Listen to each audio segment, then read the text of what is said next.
কাপটা বেশ ভালো দেখতে, তাই না?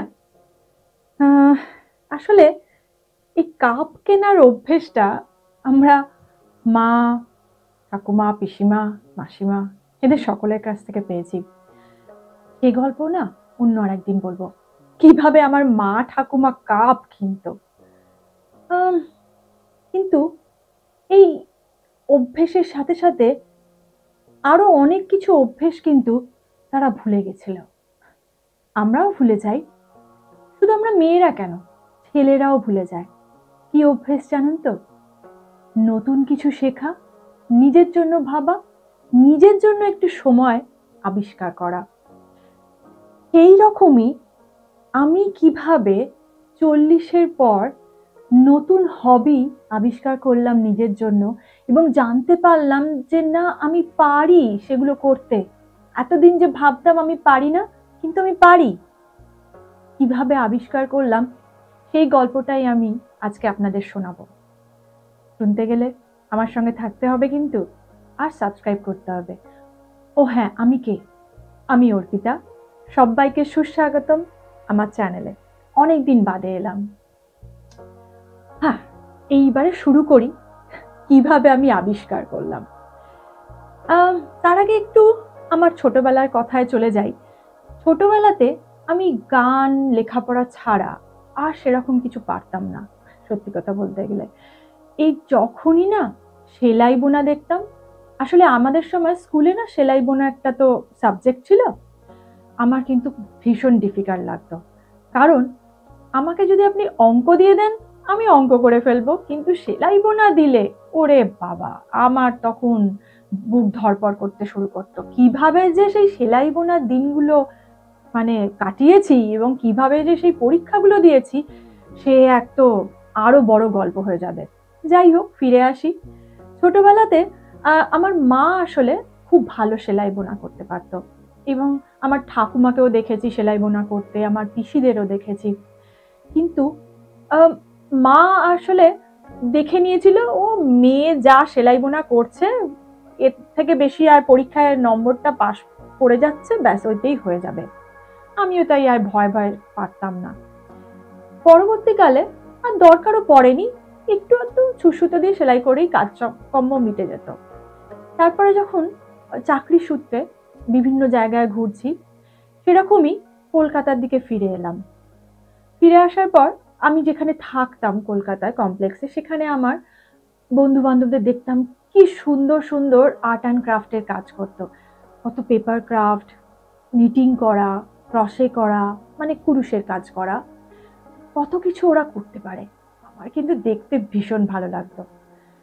আর সেরকম আশেপাশে দেখতাম না, হস্তশিল্প মেলায় গিয়ে কত হাতের কাজ দেখতে পেতাম, খুব ভালো লাগতো কিন্তু দেখতে।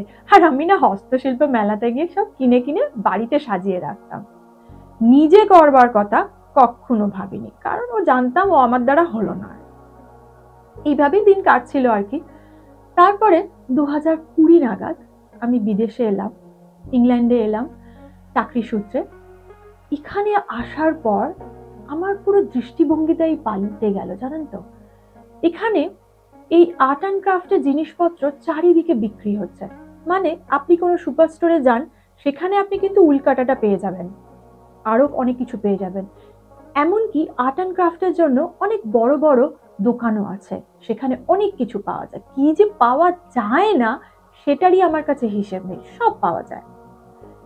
এইভাবে চলতে চলতে 2021 সাল নাগাদ যখন কোভিডটা কমে এসেছে, আমরা বাইরে যাতায়াত করা শুরু করেছি, তেমনই একদিন একটা সুপার স্টোরে গিয়ে হঠাৎ করে একটা কর্নারে আমি আবিষ্কার করলাম সুন্দর রং বেরঙের উল রাখা রয়েছে, আর নানান ধরনের কাঁটা। মানে দেখুন, উলের কাঁটা আমরা ছোটবেলাতে দেখেছি, আমাদের মায়েদের কাছে, ঠাকুমাদের কাছে রয়েছে। আমার মায়ের কাছে তো অজস্র কাঁটা ছিল, যেহেতু মা সেলাইটা শিখেছিল, মানে রীতিমতো মা ডিগ্রি নিয়েছিল সেলাই স্কুল থেকে। তার ফলে মায়ের কাছে অনেক কাঁটাই ছিল। কিন্তু সেবারে ওই দোকানটাতে যে কাঁটাগুলো ছিল ওটা একটু অন্য ধরনের। আসলে এটা শীত প্রধান দেশ তো, তাই এখানে কাঁটাগুলো একটু মোটা মোটা ধরনের হয়। মানে দেখে না দারুণ লাগলো, লোভ করে না কিনেই ফেললাম। এবার দেখুন, এখানে আবার এক জোড়া কাঁটা কিনলাম, পারলাম না, কারণ ওই দোকানটাতে 3 জোড়া কাঁটা একসাথে বিক্রি হচ্ছে, বিভিন্ন সাইজের আর কি। আমি কিনে নিলাম, দুটো উলের গোলাও কিনলাম। কিন্তু বাড়ি এসে এবার ভাবছি কিভাবে উল বুনবো। মাকে তো বলছি মা উল বোনা, উল কিনেছি। মা তো বুঝেই বললো গেল, মেয়ে এবার আবার ছড়াতে শুরু করেছে উলগুলো নিয়ে। প্রায় 20-25 বছর বাদে আমি উল কাটা ধরলাম, বিশ্বাস করুন।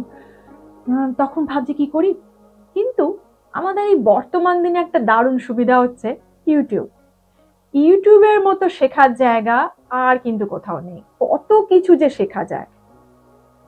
শুরু করলাম কিছু ইউটিউব চ্যানেলে দেখার কিভাবে উল কাটাতে সিম্পল সোজা উল্টো বোনে। অনেক পরিশ্রম করে সোজা উল্টো বোনাটা শিখলাম। প্রধানত প্রথম যে প্রবলেমটা আমার হচ্ছিল সেটা হচ্ছে ঘর কি করে তুলবো। উরে বাবা, সেই তো কাঁটা নিয়ে একবার এদিক করি আর ওদিক করি, কিছু উল তো আমার বরবাদ হয়েই গেল। যাই হোক, কোনোভাবে বুনলাম। এইরকমই উল কাটা বুনতে বুনতে এই ইংল্যান্ডে অনেক ক্রসের কাজ হয়, জানেন তো, কুরুশের কাজ বেসিক্যালি ভীষণভাবে ফেমাস। সেইটা দেখতে দেখতে আমি কুরুশের কাজ শেখাটাও শিখলাম। মানে ধরুন আমি ট্রেনে যাচ্ছি, ট্রেনে যেতে যেতে দেখছি কেউ কুরুশের কাজ করছে, খুব জানতে ইচ্ছে করলো, তাকে গিয়ে একটু জিজ্ঞেস করে এলাম, আচ্ছা এটা কেমন করে করছেন, একটু দেখবো আমি। এইরকম করতে করতে ওটার প্রতিও আমার ভীষণ ইন্টারেস্ট চলে এলো।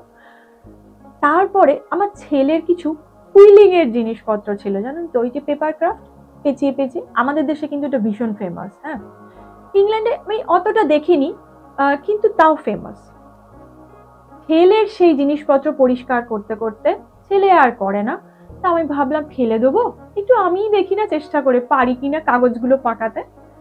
ওমা, পাকাতে পাকাতে দেখলাম সত্যি তো তাই, পাচ্ছি তো আমি করতে। সত্যি কথা বলবো কি, আমার না কনফিডেন্সটা ফিরে এলো।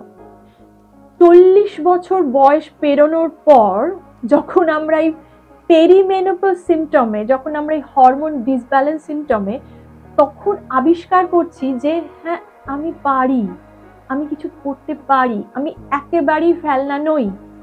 বিশ্বাস করুন তো কিরকম অনুভূতি হয়। তখন মনে হয় না সত্যি এই জিনিসগুলো কি আঁকতে থাকি, এটাই আমার মেন্টাল ওয়েলবিং।